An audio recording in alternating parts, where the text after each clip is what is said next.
Milí posluchači, vítám vás u pořadu Průsečíky, který právě začíná na Rádiu 7. Od mikrofonu vás zdraví Petr Matoušek.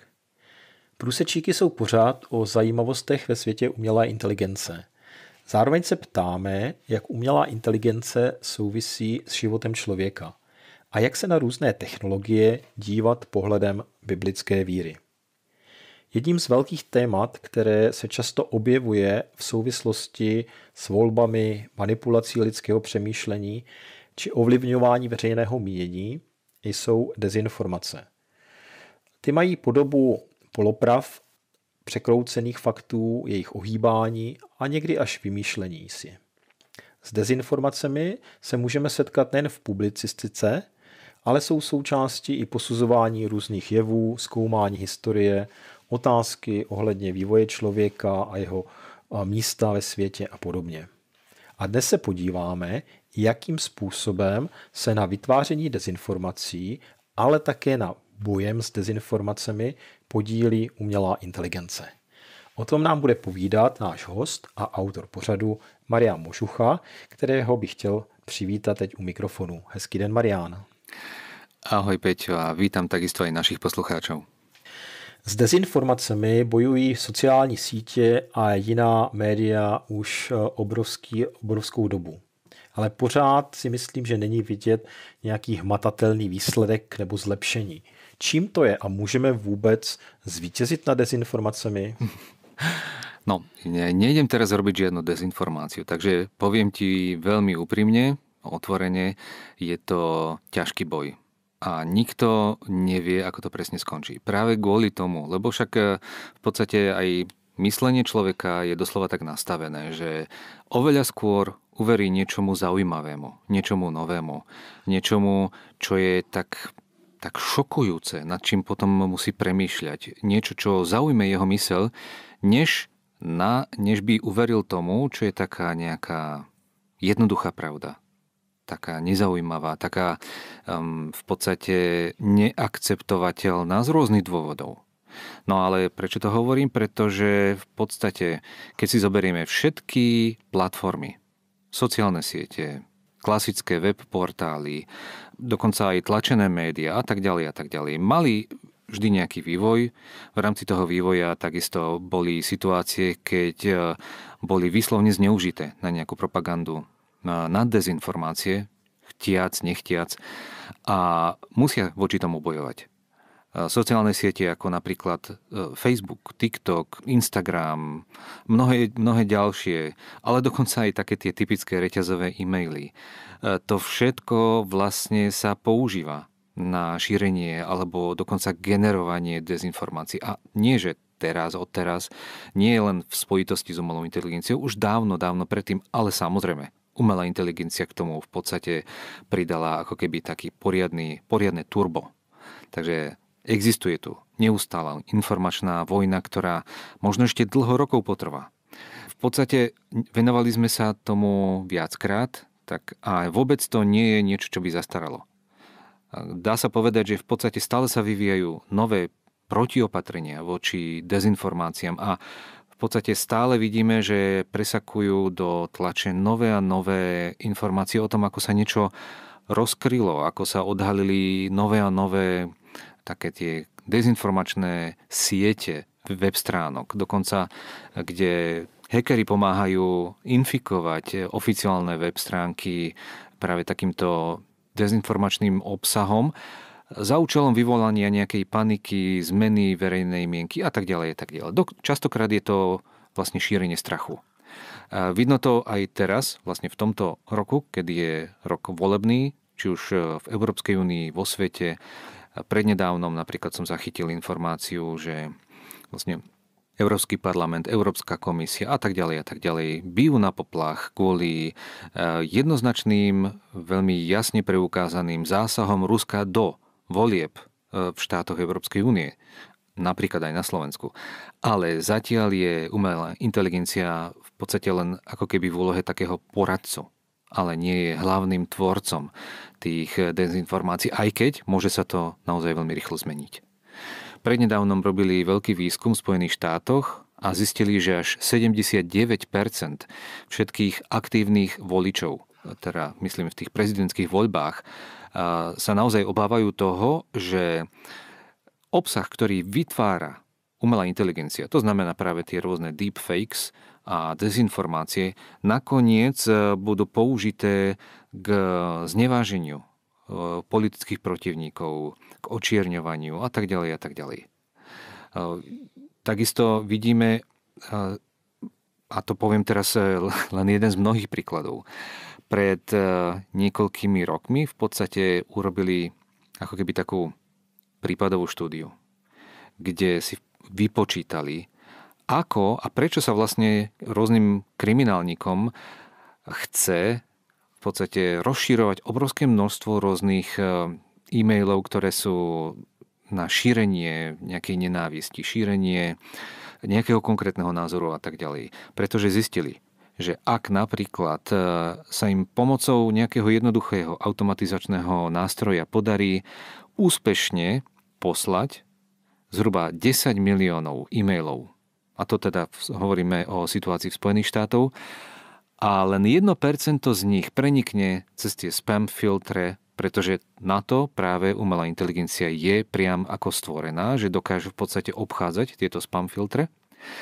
Na základe toho 1% už vlastne je 100 000 obetí.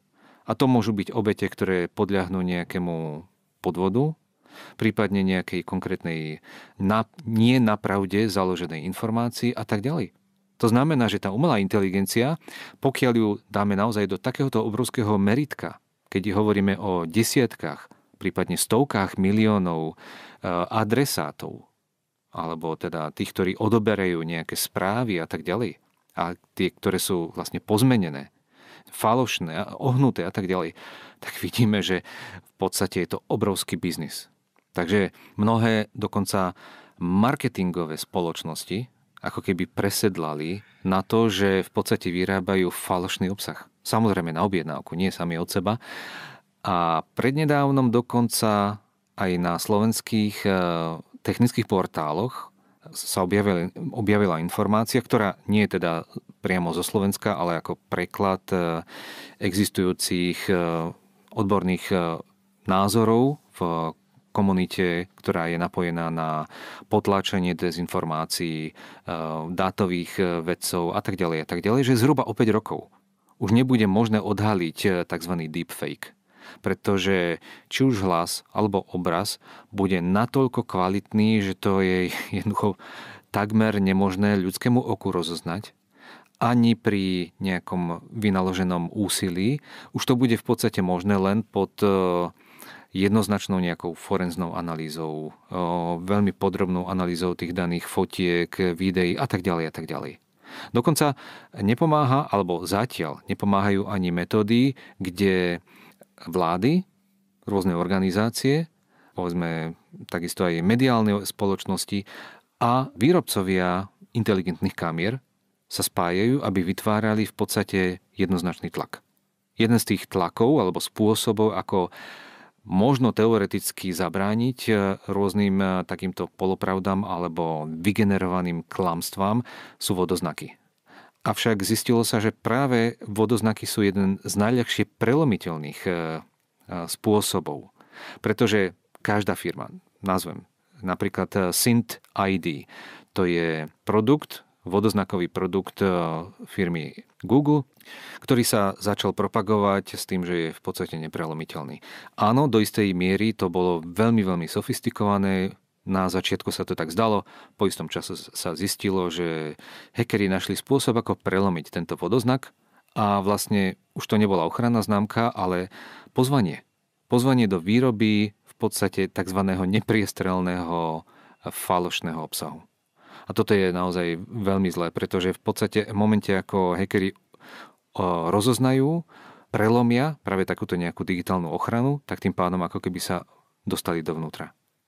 A tým pádom ako keby získali dodatočné digitálne krytie, že toto je pravé. Takže je to len do istej miery skutočne dobrý spôsob, ako zbrániť svoje výrobky, alebo teda povedať, čo je pravda, čo nie. A potom neskôr sa to stáva vlastne už zbraňou, ktorá je obrátená proti nim. To nie je len Google, to sú aj mnohé ďalšie spoločnosti. Dokonca existujú špeciálne krížové vodoznaky, kde jeden vodoznak ako keby identifikuje samého seba, potom identifikuje niekoho iného a tak ďalej a tak ďalej. Vytvára sa tzv. Vnútorné porozumenie toho, čo vlastne ten vodoznak má chrániť. To znamená, že každý jeden z tých produktov, tých skutočných produktov, ktoré boli nie vygenerované pomocou umelej inteligencie, ale vytvorené naozaj v realite, dostávajú unikátny vodoznak, ale aj ten je po istom čase prelomený, ako vidíme, a potom naozaj zneužitý.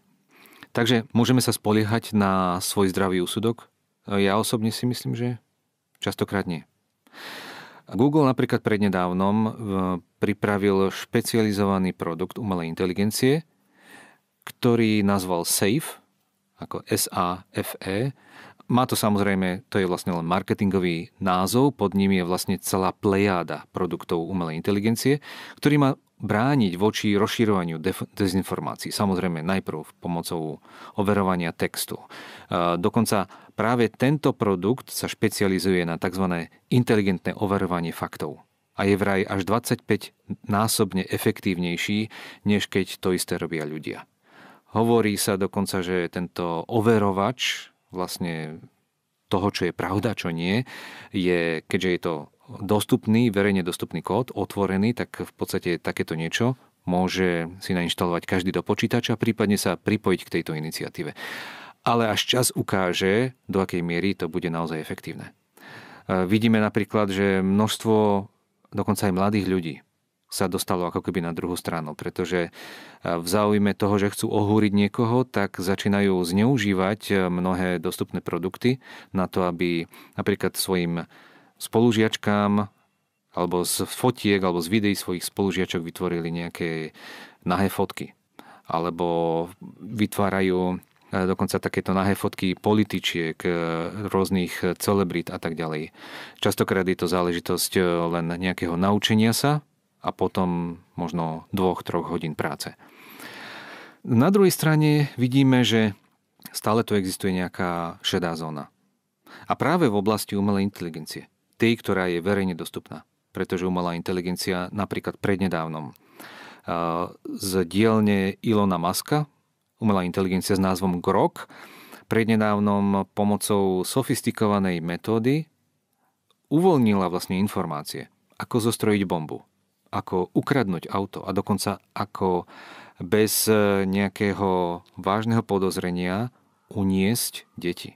To sú dosť závažné pochybenia, ale zistilo sa, že podobným spôsobom, ako dokázali sa v podstate prelámať alebo vlámať do tohto Groku, keď tú istú metódu použili na rôzne ďalšie verejne dostupné modely, tak zistili, že Grok je síce najľahšie prelomiteľný, ale za ním v zápätí idú mnohé ďalšie. A aj dokonca verejne známe. Nejdem tu teraz spomínať všetky, pretože to naozaj nie je teraz potrebné. Ide však o ten princíp, že umelá inteligencia nám síce môže pomôcť zabrániť nejakým dezinformáciám, ale na druhej strane ona sama nie je imunná voči práve tomu, aby nechtiac vlastne generovala škodlivý obsah, zámerne pozmeňovala fakty a tak ďalej a tak ďalej. Čiže naozaj je to vojna, ktorá bude trvať veľmi, veľmi dlho. V dnešních průsečicích si povídáme o dezinformacích a o způsobech, jak podvrhnout nějaký obsah. Nedávno jsem viděl video, které umělá inteligence vytvořila z fotek a k té fotce přidala pohyb, mimiku a hlas tak, aby odpovídal pohybu rtů. A vypadalo to dost přesvědčivě, i když se trošku dalo poznat, že něco tam nesedí. A jedná se v tomto případě o deepfake, anebo je to jen taková nevinná zábava? Ťažko ti to na to teraz poviem, pretože každý môže mať inú motiváciu. Pre niekoho je to naozaj také krátenie si chvíle. Niečo, že vyskúšam si, čo dokážem, čo moja inteligencia dokáže v nejakej kombinácii práve s tou umelou inteligenciou. Mnohí práve naopak sa snažia presne tento princíp využiť na to, aby z toho mali nejaký zisk. To znamená niekoho vydierať kvôli tomu, že urobia nejakú fotku a tá fotka nakoniec bude svedčiť proti niekomu. Ako keby také, že niečo urobil zle. Každý má nejaký motív. Samozrejme, že keď ide o takú tzv. Neškodnú metódu, akože oživia niekomu fotografiu, znie to naozaj nevinne, ale ono vlastne ten výskum sa bude posúvať ďalej a ďalej a ďalej. A vidíme to, že to už sa posúva spôsobom, vytvárajú sa avatary, vytvárajú sa komiksové ilustrácie z tej istej fotky. Dokonca niektoré aplikácie ponúkajú možnosť, že fotka nejakého človeka nakoniec vygeneruje niečo, čo je vlastne ako keby rekonštrukcia toho, ako ten človek vyzeral pred 5, 10, 15 rokmi, alebo dokonca ako jednoročné alebo dvojročné dieťa. Takže existuje tam množstvo ďalších spôsobov, ako zmeniť tú realitu. Alebo pozmeniť do istej miery neškodne, ale potom za tým môže byť mnoho jednoznačných zámerov škodiť. A veľmi osobne by som teraz chcel spomenúť dosť známy produkt menom Sora, čo je produkt OpenAI, čo je vlastne zatiaľ iba krátke video. Zhruba minútové na základe nejakého textového promptu, ale môže byť to skombinované aj s niečím, čo je dostupné na internete, napríklad s fotografiou niekoho. Lebo dá sa vlastne podhodiť, že z tejto fotky mi vytvor nejaké video, kde tento človek alebo táto tvár robí to a to. A tu už sa dostávame niekde na veľmi, veľmi tenkú plochu, veľmi klzku, pretože tým pádom vlastne ten, kto dokáže sa prelomiť do tých existujúcich produktov umelej inteligencie, nakoniec zvládne aj to, aby takúto Soru alebo nejaké iné produkty bez nejakých veľkých problémov zneužila na niečo iné, na čo bola pôvodne určená. A jednominútové video, kde niekto robí nejakú zakázanú činnosť, napríklad krádež, vraždu, alebo že napríklad prejde autom nejaké dieťa a tak ďalej a tak ďalej. Tých možností, tých škodlivých je obrovské množstvo. Tak vlastne toto môže spustiť lavínu, obrovskú lavínu, kde každý niekoho vlastne chce očierniť, poškodiť. Další takovou oblastí dezinformací, o které jsme mohli slyšet v poslední době, je generování hlasu na základě nějaké krátké ukázky. Tady si myslím, že prostor k té manipulaci je mnohem větší, protože když nám někdo zavolá, přijmeme hovor a tam slyšíme nějaký hlas, tak máme na posouzení pravdivosti pouze jeden smysl a to je sluch. Jak je vůbec možné takový podvod rozpoznat? To máme veľmi ťažké, áno, pretože ten zvuk počujeme a to je asi všetko, čo dokážeme v tej chvíli urobiť. Nemáme nejaký nástroj na analýzu, spektrálnu analýzu toho zvuku, ktorý počujeme. Je to veľmi autentické a nemáme moc času na rozmýšľanie, pretože vlastne pomocou toho hlasu niekto s nami interaguje a chce odpoveď od nás v momente. Mnoho takýchto podvodov, vlastne aj sa to odborne volá, phishing, to znamená video phishing, čo je vlastne kombinácia obrazu plus zvuku, ale ten zvuk je tam naozaj najdôležitejší. Ten nakoniec presvedčil mnohých ľudí, aby odovzdali peniaze niekomu známemu, príbuznému. Prípadne to boli ľudia, ktorí boli zodpovední vo firme za financie a kvôli tomu, že ich oslovil cez nejaký telefón alebo cez nejaký videohovor, povedzme ich riaditeľ, takzvaný riaditeľ, tak potom previedli peniaze na nový, neexistujúci, nejakú novú faktúru, na nejaký nový účet bankový a tak ďalej. Malo to naozaj veľmi zlé následky. Takže osobne to vidím ako jeden z tých najnebezpečnejších spôsobov použitia aplikácie práve takéhoto niečoho nepravdivého, nejakého zvodného, v podstate škodlivého. A tu by som si dovolil znovu zájsť do písma.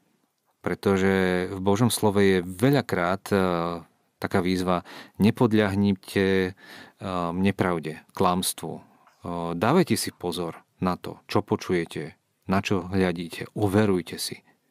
Dokonca je tam napísané niečo, čo mnohí ľudia si nechcú ani tak nejako priznať. Satan sa pretvaruje za anjela svetla. Mnohí verejne známi ľudia sú v podstate len obyčajní vykonávači vôle niekoho iného. Tak by sme si mohli preložiť tento biblický verš. Pán Ježiš, napríklad, keď si to tak vezmeme, a to teraz budem hovoriť z takej druhej strany. Pre mnohých jednoducho v momente, keď išiel na kríž, keď jeho tvár bola zničená pomocou palicovania, jeho celé telo vlastne bolo ničené od toho bičovania a tak ďalej. A ukrižovania samého. Pre mnohých jednoducho bol niekto, na koho sa nechceli ani pozrieť. A predsa to bol on a aj je ten, ktorý priniesol záchranu človeku. Pán Ježiš napríklad hovoril, že ja som ten pravý pastier. Moje ovce počujú môj hlas a nejdu za iným pastierom, idú za mnou. Poznajú ma. Je dokonca v Božom slove tak písané, že ten, ktorý svoje srdce nechráni a ktorý v podstate sa vydáva do tých rôznych zvodov bohatstva, trápení tohto sveta a starosti, udusuje slovo, ktoré do neho bolo vsiate, býva bez užitku. A ono to v podstate súhlasí s tým, že pomaly sa otupuje, opúšťa zdravý rozum a dobrovoľne sa podáva zlému. To znamená v podstate všetkému tomu škodlivému vplyvu sveta. To nie sú len názory, ale vlastne celý život. Vidíme to dokonca práve na farizeoch, o ktorých je reč na mnohých miestach v evanjeliách. V jednom mieste u Matúša v 27. kapitole sa píše, to už je potom, ako Pán Ježiš zomrel: Pane, rozpamätali sme sa, že ten zvodca povedal, keď ešte žil, po 3 dňoch vstanem. To povedali Pilátovi, veľkňazi, farizovia, zákonníci, keď za ním prišli. Počas Veľkej noci, počas tých sviatkov. Pretože Pána Ježiša označili za zvodcu a oni sa rozpamätali. Vedeli, že čo by mohlo nastať a preto chceli tomu zabrániť. Ale keď sa to stalo, keď anjel odvalil kameň od hrobu, ktorý bol zapečatený, a oni veľmi dobre vedeli, že v tom hrobe je Pán Ježiš uložený, tak naraz urobili všetko preto, aby to zakryli.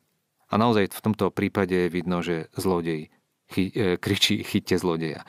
Takže mohli by sme naozaj o tom hovoriť skutočne veľa, ale tento zápas s pravdou je tu od začiatku tohto sveta. Od momentu, kedy človek mal ešte šancu rozlíšiť medzi dobrom a zlom, medzi pravdou a klamstvom. A keď neustrážil práve toto rozoznávanie, keď dovolil, aby ho Satan presvedčil o zjavnej hlúposti, o zjavnom blúde, že to je pravda, tak naraz stratil presne tento cit. Teraz je pod mnohým vplyvom mnohých ľudí. Jediným spôsobom, ako z tohto zvodu, tohto sveta, zvodu, kde ktokoľvek ho o niečom presvedčí, čo nie je pravda, je to, že ide k základu. Ide k Pánu Ježišovi, ktorý veľmi jasne povedal o sebe, že ja som tá cesta, tá pravda a ten život. Nikto nepríde k Otcovi len skrze mňa. Nemôžeme si dovoliť mať dve pravdy. Neexistujú dve pravdy. Skutočnou pravdou pre náš život, pre život každého jedného človeka je Pán Ježiš. Určite budeme mať ešte mnoho situácií, kde budeme čeliť veľmi presvedčivej nepravde. Ale je tu niekto, kto je dokonalou pravdou, kto sa nemení a ostane pravdou po celú večnosť. K Pánu Ježišovi môže každý prísť, ten, kto ho hľadá. Ten, kto chce poznať možno aj nepríjemnú pravdu o sebe, možno aj nepríjemnú pravdu o iných, ale túži naozaj poznať, ako to naozaj je. Nech ide k nemu. Poď k nemu, pretože tam skončí ten tvoj zápas s dezinformáciami, s nepravdou, s tmou, ktorá je s tým všetkým asociovaná. Tam je naozaj skutočná pravda, ktorá ťa oslobodí a pomocou ktorej potom môžeš žiť vo svetle. V tom svetle, do ktorého ťa Boh volá. A tím končí dnešní povídání o dezinformacích a umělé inteligenci, které jsme měli na Rádiu 7. Přejeme vám, abyste hledali pravdu, stáli na ní a nedali si ji nikým a ničím vzít anebo jak si říkal Marián, citoval si Janova evangelia, kde Ježíš říká, poznáte pravdu a pravda vás učiní svobodnými, což znamená, že pak už nebudeme otroky různých názorů a dezinformací, které se nám tento svět snaží vnutit. Je pravda, že hledání a poznání pravdy vyžaduje často úsilí, ale výsledek stojí za to. Stáváme se svobodnými a nezávislými na propagandě a dezinformacích. A tak vám přejeme krásný a požehnaný den v pravdě a těšíme se opět na slyšenou na Rádiu 7. Naschledanou. Dovidenia.